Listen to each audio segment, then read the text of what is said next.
Salve, salve, aluna e aluno. Quem é que está aqui na área? Tio Aprígio, fazendo aquela perguntinha básica, fofinha. Tem aluno aí? Eu espero que sim. Por favor, produção, hoje eu vou pedir para a produção abrir logo a nossa imagem, porque a nossa aula de hoje é uma aula extremamente importante. E para algumas pessoas até polêmica. Vida e evolução. Qual é o nosso objeto / conteúdo que a gente deseja construir com você? Sobre a teoria da evolução ou sobre evolução. Qual a habilidade que a gente espera que você possa construir? É compreender que a evolução é a mudança das características hereditárias de uma população de seres vivos, de uma geração para outra. Este processo faz com que as populações de organismos mudem e se diversifiquem ao longo do tempo. Volta aqui comigo. Fica essa dica. Presta atenção nesse primeiro momento, porque vai fazer toda a diferença para o que a gente vai falar agora aqui pela frente. Por favor, produção, vamos para o nosso próximo slide. E aí, talvez você pode estar se perguntando o que é evolução. Então, eu vou mais uma vez reverberar, vou mais uma vez ratificar.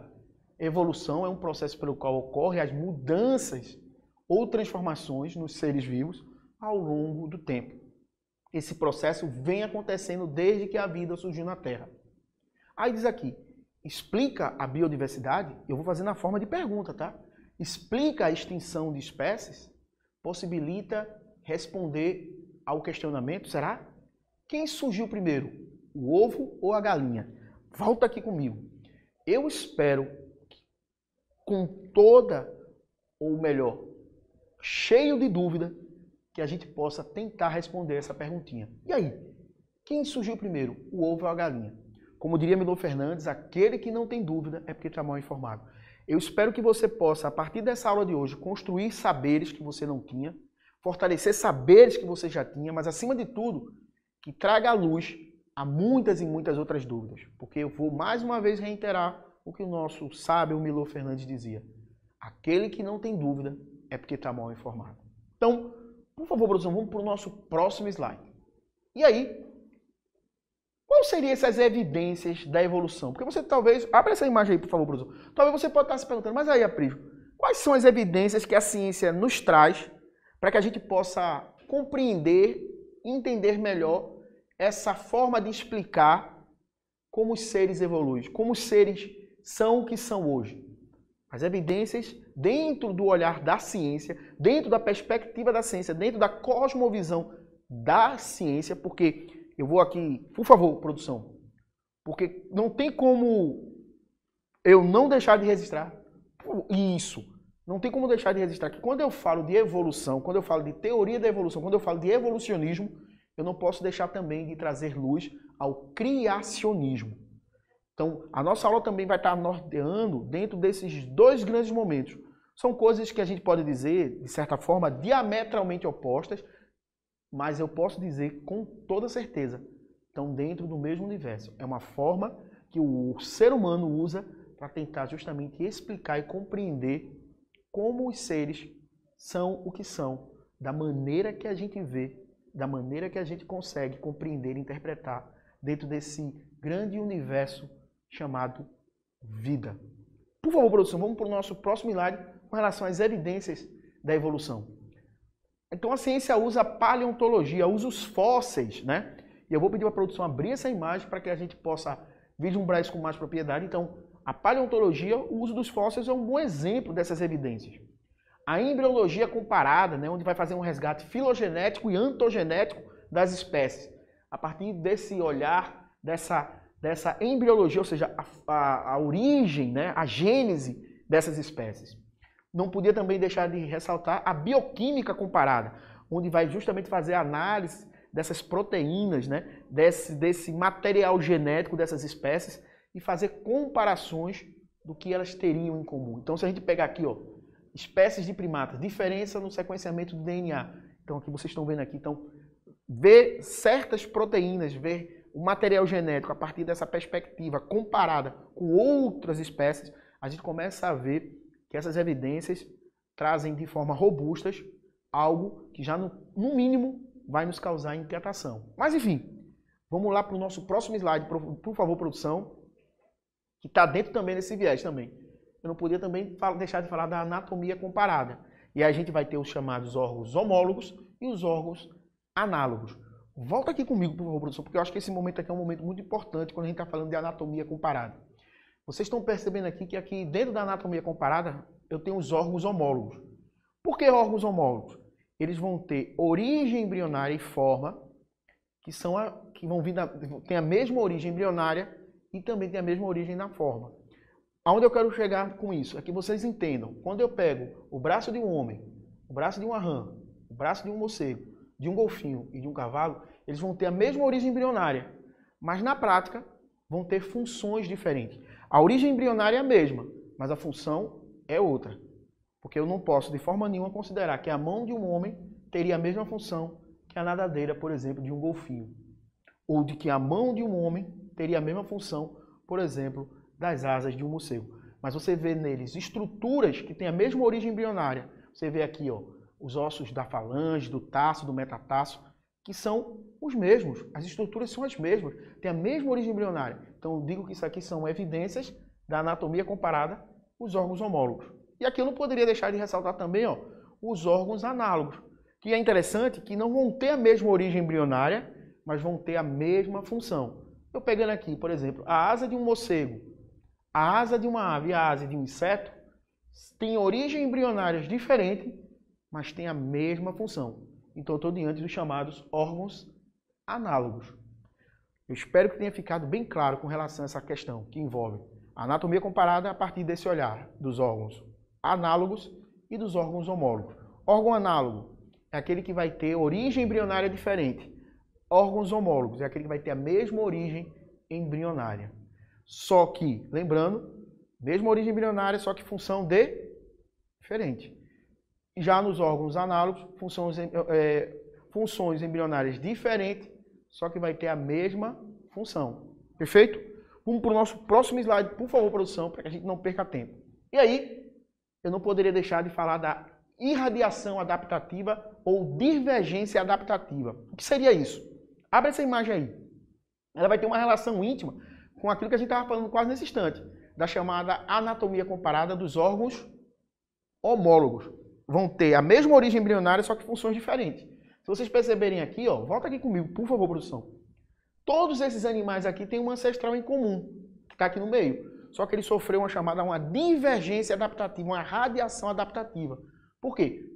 A partir desse ancestral em comum, deu origem aqui a macaco, a morcego, a gato, a cão, ao elefante, ao rinoceronte, a uma baleia, a um porco, a um camelo, a um girafa, um cavalo e a um coelho.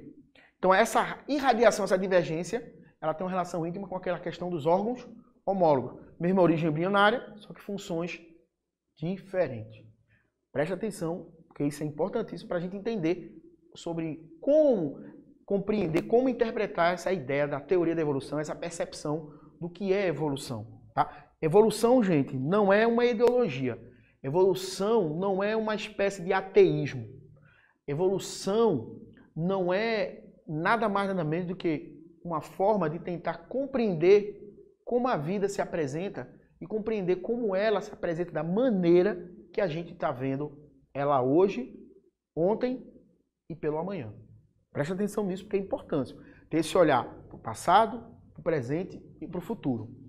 Por favor, produção, para o nosso próximo slide. E aí, se a gente considerar dentro de uma perspectiva do fixismo e dentro da perspectiva do evolucionismo, e lembrando que a perspectiva fixista estaria mais alinhada à visão criacionista. Já a visão evolucionista, se você pegar, você vai ver qual seria a diferença. No fixismo, você teria as espécies, todas elas já criadas como elas já são, como você conhece hoje. Então essa borboleta, lá no começo ela era desse jeito e hoje ela continua sendo do mesmo jeito. A mesma acontece com todas as demais. Então todos os seres já foram criados desse jeito, eles não sofreram nenhum tipo de evolução. Dentro da perspectiva tanto da microevolução quanto da macroevolução. Já quando se fala no evolucionismo, haveria apenas uma borboleta, a original, dessa borboleta, ou aquela que deu início a essas transformações, a esse processo que vai ser evolutivo, que vai ter tangência direto com essas transformações de acordo com o ambiente, de acordo com outros fatores que a gente vai falar já já, questões que envolvem a genética, questões que envolvem com o isolamento reprodutivo, questões que envolvem a chamada recombinação gênica, questões que envolvem a própria seleção natural. Então, você pode ver, dessa espécie, você foi sofrendo sucessivas transformações com relação às gerações futuras, a ponto de gerar, por exemplo, a partir dessa espécie, outras espécies. Então, preste atenção nessas informações, porque são extremamente relevantes. E cabe até aqui a gente também ressaltar que essa visão fixista aqui, que ela tem um alinhamento criacionista, hoje não coaduna majoritariamente com a visão criacionista de muitas das pessoas que defendem a visão criacionista. Vou dar aqui uma dica. Pesquisa um pouquinho sobre uma coisa chamada de design inteligente, que você vai entender. O meu objetivo é exatamente isso, gerar essa inquietação em você. Por quê? Para que você seja alguém que seja emancipado criticamente. Porque eu quero trazer à luz aquela ideia, sair do reino da necessidade para o reino da liberdade. Para que você seja um grande agente de transformação da tua vida. Perfeito? Vamos para o nosso próximo slide de produção, por favor. E aí eu não podia também deixar de falar da chamada convergência adaptativa da evolução. Vê, espécies com pouco grau de parentesco apresentam aspectos semelhantes, pois são adaptados ao meio ambiente. Então, se eu pego aqui, esses indivíduos aqui, que vocês estão vendo aqui, aqui eu tenho um golfinho, que é um cetáceo, que é um mamífero, aqui eu tenho um exemplo de um ictiosauro, que é um réptil fóssil, e aqui eu tenho um exemplo de um tubarão. Morfologicamente, eles são muito parecidos. Por quê? Porque houve aqui uma adaptação convergente. Eles têm a presença dos chamados órgãos análogos. Por quê? A própria aerodinâmica, a própria forma que eles têm, garante que no ambiente que eles estejam, eles sejam mais aptos e os mais eficientes possíveis para aquele ambiente. Então, veja como isso vão tendo diálogos, vão tendo relações que são importantíssimas para a gente compreender essas evidências da evolução. Mas nunca fique com receio de estar apto, aberto a aprender sempre. Por isso que mais uma vez eu insisto, mais uma vez eu peço a você, não tenha medo de ter dúvida. Por quê? A dúvida é um grande combustível para que você possa aprender. E mais uma vez lembrando, aquele que não tem dúvida está mal informado. Por favor, produção, vamos para o nosso próximo slide. E aí, eu não poderia deixar de falar, quando a gente fala dessa seara, da evolução, da teoria da evolução, falar de Lamarck e falar de Darwin. Lamarck, em 1909, ele lançou um livro chamado de Filosofia Zoológica, onde ele já plantava as primeiras sementinhas para a ideia de evolução. Ele errou muito? Possivelmente você, no decorrer da nossa aula, no decorrer da forma que a gente vai ver o que ele trouxe à luz, ele pode ter errado, mas ele foi um grande precursor. Ele foi um grande agente justamente de inquietação para que a gente possa ter a possibilidade de entender um pouquinho mais quem somos. Por favor, produção, abre essa imagem aí. Então, o que é que Lamarck, o lamarckismo, preconiza, fala, né? Que o meio cria necessidades que induzem mudanças no hábito e nas formas do organismo. Ou seja, ele diz que o meio ele cria uma espécie de pressão no indivíduo que vai fazer com que esse indivíduo se transforme. Você já vai entender mais sobre isso com os exemplos que eu trouxe, vai ficar mais fácil, fica mais palatável. As novas características surgem pelo uso e desuso de um organismo ou parte do corpo. Ou seja, ele defendia a lei, guarda esse nome, lei do uso e desuso. Então, quando eu penso em Lamarck, eu penso logo em lei do uso e desuso. Então, se eu usar mais um órgão, esse órgão ele vai formar características, ele vai apresentar características que vão ser evidenciadas, que vão ser transformadas. Por causa do quê? Para que ele possa se adaptar ao ambiente. Isso segundo a percepção de Lamarck. E o outro ponto que eu acho que é muito importante é essa ideia aqui, ó. As características adquiridas são transmitidas aos seus descendentes. Ou seja, as características elas são herdadas pelos descendentes. Então, o indivíduo, ao fazer o uso e o desuso dessas estruturas, consequentemente, ocorrendo o desenvolvimento, ocorrendo a evolução, a transformação, isso vai ser transferido para os seus descendentes. Volta aqui comigo. Lamarck, mais ou menos, ele dizia assim, imagina uma girafa. Para Lamarck só existia um girafa de pescoço curto. Então lá na savana africana, estava lá aquela girafa feliz da vida, super tranquila, comendo, bem tranquila, Mas de repente imagina que a oferta de alimento que estaria mais baixinha, porque ela tem um pescocinho curtinho, acabasse de uma hora para outra. Não tenha dúvida que essa girafa ia começar o quê? Fazer de tudo para pegar folhas, pegar alimentos onde ela tivesse em árvores mais altas. Então ela começaria a esticar o pescoço. E por causa dessa pressão do ambiente, essa transformação iria fazer o quê? Com que essa girafa ficasse com um pescoço maior. Ou seja, esse comportamento, essa lei, ou seja, do uso e do desuso, ou seja, do mesmo jeito, se eu usar muito uma estrutura, ela iria, vamos dizer assim, sofrer uma transformação, uma evolução, ela também poderia ocorrer uma retrocesso, ela poderia também atrofiar. Poderia acontecer uma hipertrofia, uma hiperplasia de uma estrutura, como também poderia acontecer um atrofiamento de uma estrutura. Vai depender do uso ou do desuso. É mais ou menos isso que aconteceu com a ideia da girafa. Então, a girafa ela tinha um pescoço curtinho, mas pelo uso de tentar esticar para comer, o pescoço dela cresceu. E aí Lamarck dizia depois que a girafa fez isso, ficou com o pescoço longo, essa característica passava automaticamente para os seus descendentes. É mais ou menos assim, eu vou trazer uma outra analogia para ficar mais fácil. Imagina que eu vivesse o tempo todo lendo. Então, pela lógica do uso e desuso, o ato de eu ler muito, e eu posso dizer para vocês com prova cabal, eu não percebo isso. Eu estou lendo, a minha visão ficaria melhor. Consequentemente, meu filho nasceria com uma visão melhor. Ou vou ser mais radical. Imagina que eu perdesse um braço, o meu filho já nasceria sem um braço. É mais ou menos isso. Claro, com um pouco aqui de exagero, jogado a seus pés, eu sou mesmo exagerado. Mas é mesmo mais ou menos isso a ideia. Daí, o nosso amigo Charles Darwin não concordava. E a gente vai falar um pouquinho do darwinismo. Abre essa imagem aí, por favor, produção. Então, como diz Darwin aqui, ó, o meio exerce uma seleção natural. Então, guarda esse nome, seleção natural, que favorece os indivíduos portadores das características mais apropriadas. Ou seja, aquele que está mais apto àquele ambiente. Não é ser mais forte, mas está melhor adaptado. O melhor exemplo disso, a própria extinção dos dinossauros. Para aquele ambiente de catástrofe, para aquele ambiente que comprometeu a oferta de luz, de alimento, para animais tão grandes, tão fortes, só quem teve a capacidade de estar mais apto eram animais menores e, consequentemente, foram aqueles que justamente sobreviveram. Então, pensa nisso.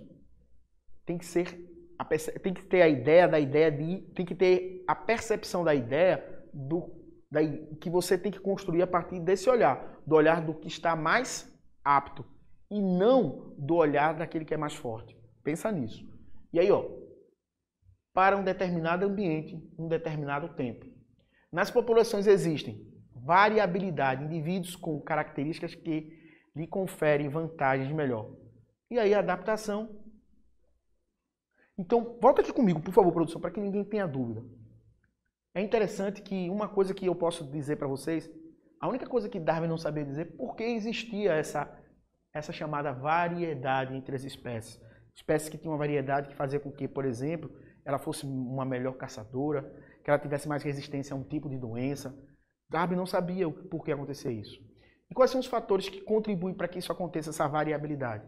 O que a gente chama de seleção natural, claro, os chamados isolamentos reprodutivos, e a gente também pode ressaltar também a ideia de recombinação gênica, que a gente também tem que ressaltar. E claro, não deixar de falar aqui das chamadas mutações genéticas. Fica essas informações.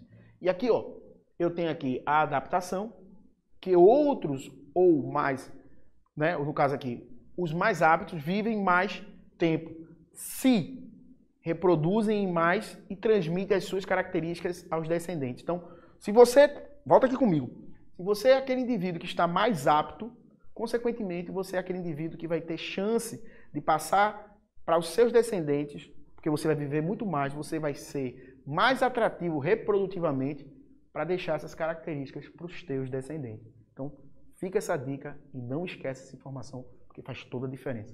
Por favor, produção, vamos para o nosso próximo slide, que é aquele momento que a gente pode dizer assim, eu vou dizer que é um momento que é para reforçar essas ideias que a gente falou. Imagina que eu tivesse essa situação aqui.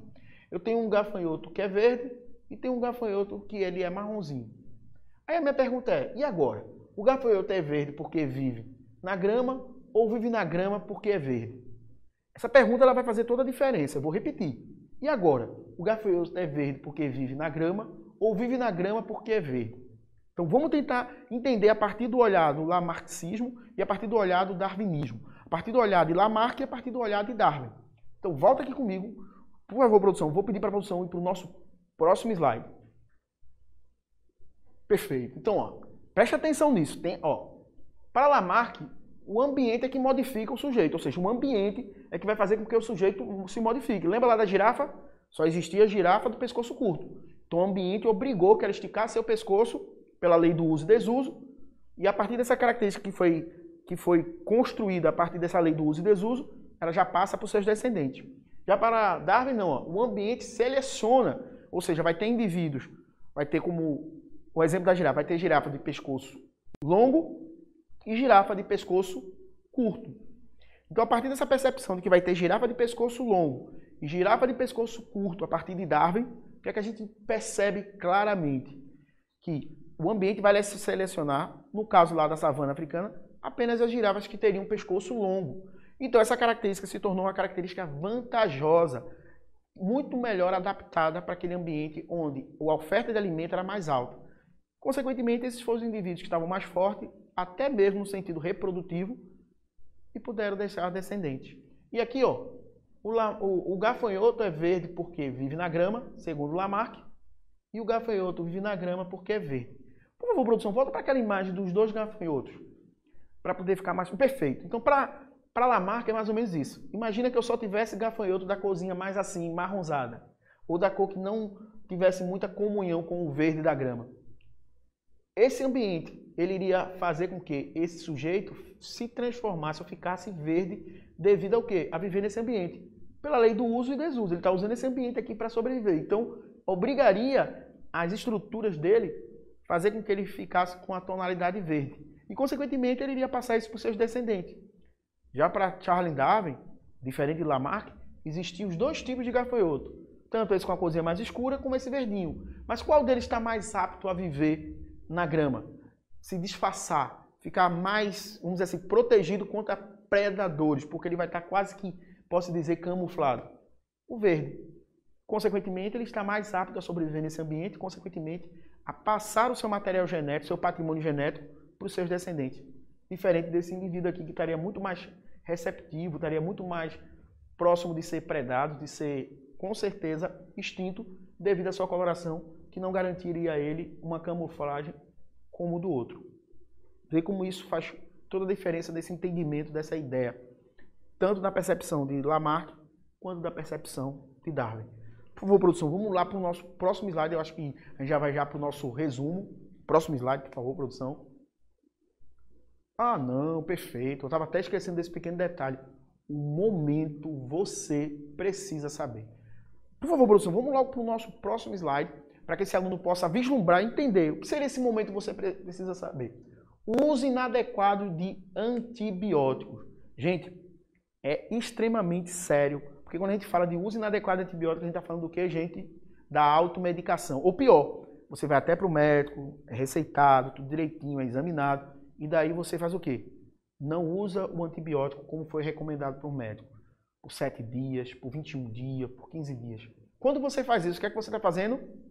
Imagina, você tem aqui ó, uma população original de bactérias com cepas diferentes, ou seja, cepas que são resistentes ou não ao antibiótico. Aí você começa a usar um antibiótico, ficou bom, ou deixou de usar.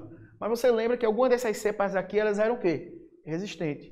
Então essas cepas, ao serem resistentes, elas vão ter a capacidade de quê? De se reproduzir. A ponto de quando você fizer o uso novamente do antibiótico, possivelmente esse antibiótico vai ficar obsoleto.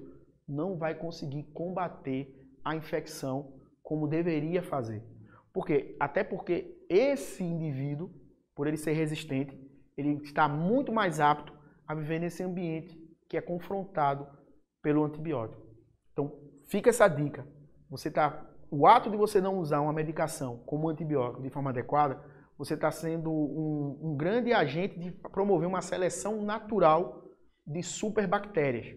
Então fica essa dica, fica essa informação, não esquece, porque isso faz toda, mas toda mesmo, diferença. Por favor, produção, vamos para o nosso próximo slide, para que a gente não perca... Isso, perfeito, produção. E aí, ó, como a gente fala, né, um resumo / revisãozinha bem rápido. Então, Conceito de evolução. Abra essa imagem aí, por favor, produção.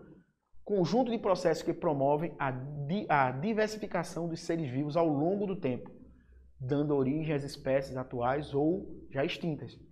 Consequência de sua adaptação ao ambiente onde vive. Então, não esquece, gente. Vem aqui comigo, por favor, produção. Eu já peço a vocês, não deixa de aprofundar o teu saber, não deixa de aprofundar o teu conhecimento com relação a essa temática, que é extremamente importante. Lembra daquela perguntinha? Quem veio primeiro? Foi o ovo ou foi a galinha? Se a gente olhar pelo aspecto mais da ciência, pelo crivo da ciência, pela régua da ciência, pela cosmovisão da ciência, quem veio primeiro foi quem? O ovo. Por quê? Porque necessariamente o ovo não é uma forma que a gente só encontraria nas galinhas. Se a gente considerar pelo aspecto evolutivo, pela macroevolução e pela microevolução, ou seja, pelo olhar da ciência, quem veio primeiro foi o ovo. Mas se a gente olhar pelo aspecto mais criacionista, pelo aspecto que está mais associado a uma criação divina, quem veio primeiro foi a galinha. A grande questão aqui, gente, não é a gente colocar em xeque naquilo que você acredita, mas a gente dá a possibilidade de você ser alguém emancipado criticamente, a ponto de você ser alguém que seja humilde, mas não subserviente. Alguém que esteja disposto a ser cada vez mais generoso intelectualmente. Mas não só ser generoso, também ser humilde intelectualmente. Por quê? A generosidade mental tem a ver com ensinar o que você sabe, mas a humildade intelectual tem a ver com a tua capacidade de perguntar aquilo que desconhece, mas acima de tudo com coerência ética, ou seja, praticar aquilo que ensina. Por favor, produção, vamos para o nosso próximo slide, que é as nossas referências. Já vou pedir para a produção já ir abrindo essa referência, voltando aqui comigo e pedindo para a produção ir para o nosso próximo slide. E claro, para que eu possa registrar aqui que toda mobilização de energia só tem um objetivo, você. E claro, deixando bem claro para vocês, não esqueçam, nós não viemos aqui para construir muros, mas sim para o quê? Construir pontes. Tchau, tchau. Tchau, tchau. Bons estudos e um cheirão.